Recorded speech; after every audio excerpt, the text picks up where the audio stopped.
Hello,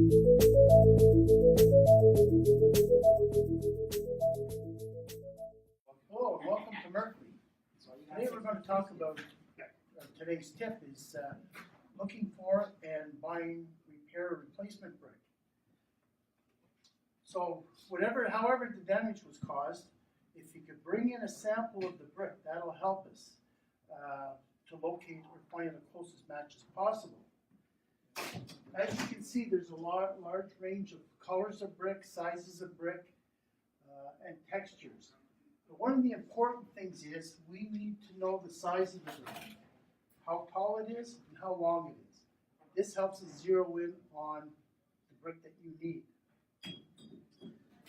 So an idea is to take a picture, bring that picture in with a diagram showing how long and how high the brick is. Come in and see the experts here at Merkley, and we'll help find you the closest or best match that we can that's available today. We have a large range of restoration bricks for those older buildings, and if it's not in stock, we'll see about getting it in for you. So come in to see us here at Merkley, where you can trust our knowledge, training, and experience to help you with your brick project. And I'll leave you with this. Remember, Merkley, we are the brick people.